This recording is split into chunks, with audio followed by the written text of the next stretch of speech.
मकवानपुरको राक्सिराङमा विद्यार्थीहरूबीच सामूहिक झगडा हुँदा 2 जना विद्यार्थी गम्भीर घाइते भएका छन्। राक्सिराङ 8 देवीचार स्थित श्री माध्यमिक विद्यालयमा कक्षा 9 र 10 मा पढ्ने छात्रहरूबीच भएको सामान्य विषयको विवादले उग्र रूप लिँदा अन्य केही विद्यार्थीहरू समेत सामान्य घाइते भएका छन्।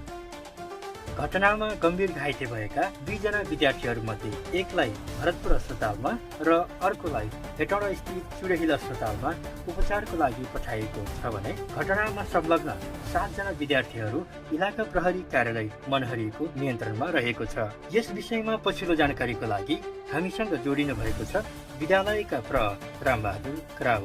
सरलाई पलास खबरमा हार्दिक स्वागत छ। यहाँको विद्यालयमा विद्यार्थीहरूबीच झगडा हुँदा विद्यालय बन्द गर्ने अवस्था सिर्जना भयो भन्ने सुनिन्छ। यसको वास्तविकता के छ? यस्तो छ, बच्चाहरू हिजो 2 कक्षा 9 र 10 कक्षा विद्यार्थीहरू आम फुटाउने टेबलमा समस्या आम फुटाउने न्युमा 9 र 10 कक्षाका विद्यार्थी कुदेको रहेछ अनि एकजना घाइते भएको रहेछ। त्यो घाइते उपचारको क्रममा भरतपुर पठाएको, आज फर्केर निको भएर आयो। अनि स्कुलको वातावरण सरकारतर्फी थियो, त्यही विपक्षी भावहरू हो, त्यही भएर स्कुल बन्द गर्नु परेको बन्द गरेको अवस्था देख्यो। विद्यालय व्यवस्थापन समितिसँग हामी सरसल्लाह गरेरै गरे।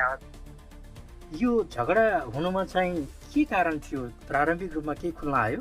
एउटा काँचो हात टेबलमा फुटाएको 10 कक्षाको विद्यार्थीले 9 कक्षाको कक्षामा गएर टेबलमा अनि बाँडेर खाएको। अनि 9 कक्षाको विद्यार्थी हाम्रो कक्षामा त हेरे किन आएर फुटाएको भनेर भन्नु हो। अनि किन फुटाएर खाने सामान्य कुरा हो, त्यही तर्कमा गर्दा गर्दा नै झगडा पर्यो। भनेपछि विषय सामान्य नै थियो, तर पछि चाहिँ जटिल के ग्याङ फाइट जस्तै भयो भन्न खोज्नुभयो सरले? ग्याङै फाइट त भाव होइन, तर त्यस्तै बुझ्नु पर्ने हो।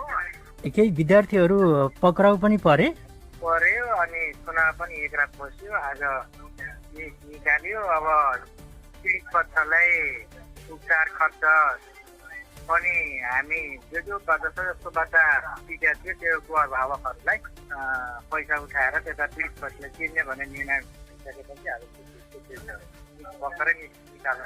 यो घटना अन्दाजी कति बजेतिर घट्यो? यो विद्यालय सुरु हुनुभन्दा अगाडि नै हो।